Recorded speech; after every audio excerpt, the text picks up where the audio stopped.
readers. I'm excited to share a story with you.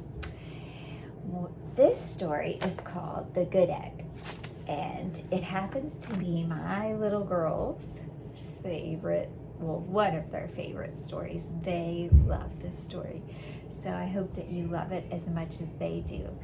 The reason I want to share it with you today is because I want us to think about something that as you're reading fiction books, you can do to help yourself understand the story better. I'm going to teach you something that you can do to help yourself. So when we read fiction stories, we know that they're make-believe, right? That they're not true stories. And we definitely know this is not true because look, the main character is an egg. Do eggs wear glasses and have eyes? No. So it's definitely a make-believe story. And we know that make-believe stories often go through this pattern of having a beginning where the characters are introduced, the setting is introduced. So where the story is going to occur is beginning to be told, the characters, and then also a little bit of the problem will be there, right? So in a fiction story, we can start to think about the beginning of the story and what the beginning includes. And the beginning will have the characters, the setting, and a little bit of the problem. And then what we can think about next is what might be in the middle. So fiction stories often, almost always, have something going wrong in the middle, the uh-oh. The middle is where the problem is. It's the heart of the story. Most of the story will be told in the middle of it. We'll find out what the problem is, and all the details around the problem will be in the middle of the story. And then at the end, we'll find that there is a solution. The problem gets better. So good readers think, when I get to a fiction book, I know that there's going to be a beginning with the characters, the setting, and a little bit of the problem shown. And in the middle, I'll definitely see the problem. And then they know that at the end, the problem will begin to get better, and the problem will be solved. So if you're thinking about that, that'll help you order your story, keep it in the right sequence, and it'll help you understand the story better. So I want you to be thinking about that as we're reading today, what the beginning is, and then what the middle is, and what the end of the story is as we're reading. Because we don't know what it's going to be, but if we think about it as we're reading, then it'll help us get those ideas in order, and it will help us understand the story. So we're going to try it today. And as we're reading, there are two juicy words I want you to be on the lookout for. The first one is the word realized. Realized means that you become aware of something, you understand. I realized I forgot my book bag at home. So I figured it out. I became aware of it. I understood that it wasn't there. I got it. So I realized the answer to the problem. The next word I want you to be on the lookout for is pressure. Pressure means you feel under stress, and you may feel frustrated, angry, or nervous. It's not a good feeling. If you feel a lot of pressure, it's a feeling that doesn't feel good. You feel frustrated or angry or nervous. It's not a good feeling. So these words are going to be in our story today. And remember, we're going to be thinking about what happened at the beginning, the middle, and the end. And at the end of the story, we'll use that to help us order the story and make sure that we understood it. So here we go. The Good Egg, written by Jory and Pete Oswald. The Good Egg. I love this little, it's just an empty pages that it has. Eggs and bread and muffins, like all kinds of breakfast foods. Croissant, so cute. And here's the title page, The Good Egg. Oh, hello. I'm just rescuing this cat. Know why? Because I'm a good egg. A very good egg.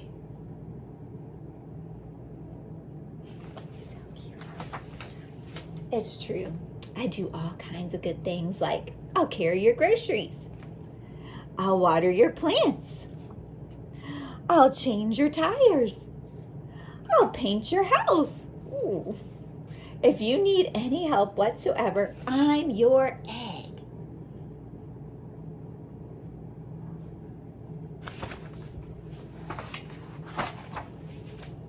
I've always been a good egg. It's been this way from the start, even in my earliest days. Here. Back at the store, there were a dozen of us living together under one recycled roof. There was Meg and Peg and Greg and Clegg and Shell and Shelley and Sheldon and Shelby and Egbert and Frank and the other Frank.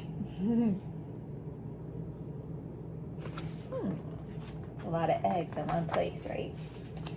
The other 11 eggs weren't on their best behavior. They weren't exactly good. They ignored their bedtime. They only ate sugary cereal. They threw tantrums. They cried for no reason. They broke all their stuff on purpose. So I've gotten to the beginning of the story. I've realized what the beginning's about. I've got the good egg. And the good egg, it has been a good egg since the beginning. He'll do anything for you. He'll paint your house. He'll carry your groceries. And he lives with 11 other eggs, right, in his carton. And we're beginning to see the problem. They are all doing naughty things. So there's the beginning of our story. It's a story about a very good egg who does all kinds of good things for other people. And he lives with 11 other eggs, and they can be a little bit naughty. So let's see what the problem is. So that's not, we're learning that could be a problem for the good egg, but we're not for sure certain what the problem is. So let's see if we can find out what the middle of the story is about. Meanwhile, I tried to take charge. I tried to fix their bad behavior. I tried to keep the peace because I was a good egg, a very good egg.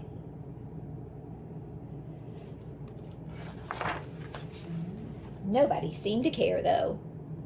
Oh my gosh. Every night I was exhausted. My head felt scrambled. Then, one fateful morning, I noticed cracks in my shell. Yikes! They were everywhere. Oh my gosh. My doctor said it was from all the pressure. I was putting on myself, the pressure of making sure everybody else was as good as me. I was cracking up, literally. Something had to change. I'd had enough.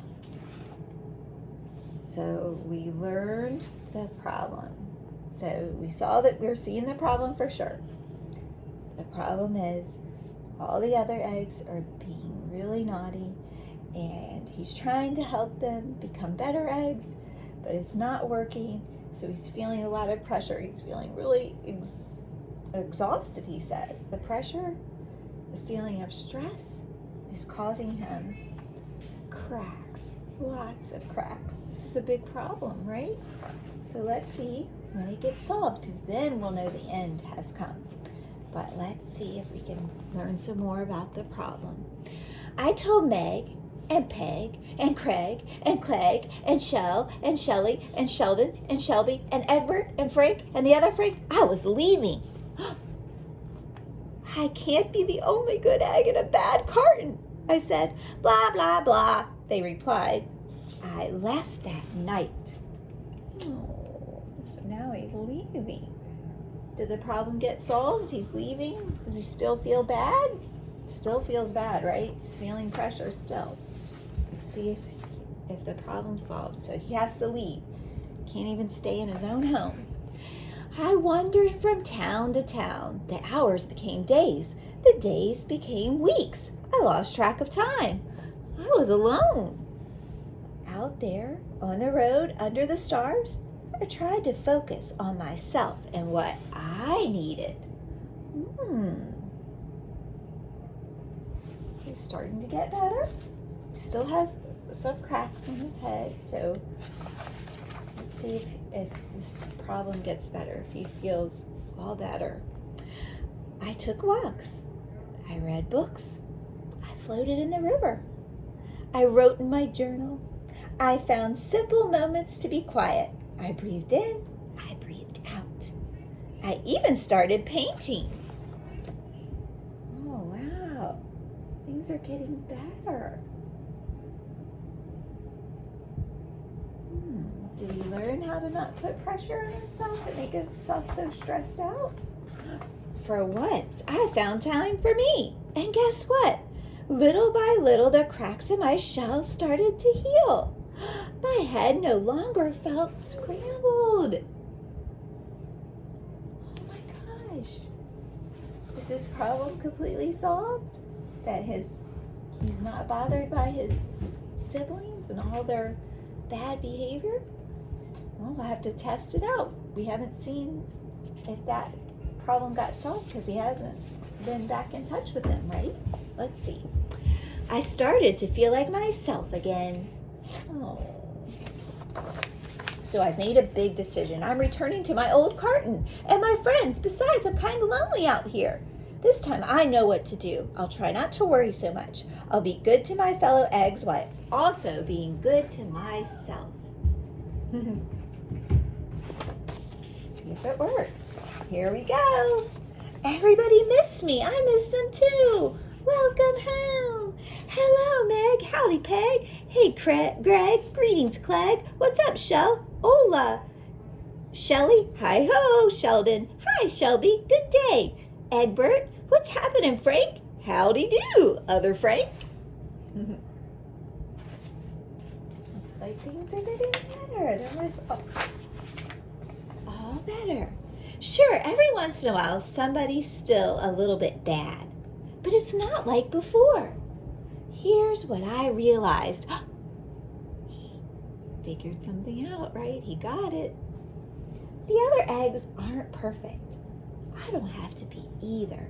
I'm okay with that. Is he getting stressed out anymore about their bad behavior? No. Yeah, the old carton is back together again. We're a solid dozen again. It's good to be home. Oh my goodness. And look, he's not getting stressed out. He's not worried about it. So our problem got solved, right? It ended where he's okay with being who he is, being good while not trying to make other people change, right? And be like him, not putting too much stress on himself. He's okay if they're not perfect, right? And if they're good friends, what should they do? Should they try to be better friends? They should, right? That's what a good friend would do. They would try to consider his feelings. But did it help to think about the beginning, the middle, and end? Let's see if we understand the story by thinking about what happened in the beginning, middle, and end. So in the beginning, we're introduced to the characters, right? And the setting, and a little bit of the problem. So in the beginning, we learned about who? The good egg, and that he has 11 friends or siblings that he lives with, right? In a carton. And they were a little bit naughty. So we began to see the problem. But what was the problem? Was that the problem, that they were naughty? The problem was, for sure, noticed. When we noticed all the cracks on his head. So we knew that he was getting too stressed out. Trying to make everyone do what was right was causing him a lot of stress. So he left, right? And did the problem get solved when he left? No, he needed to learn how to take care of himself.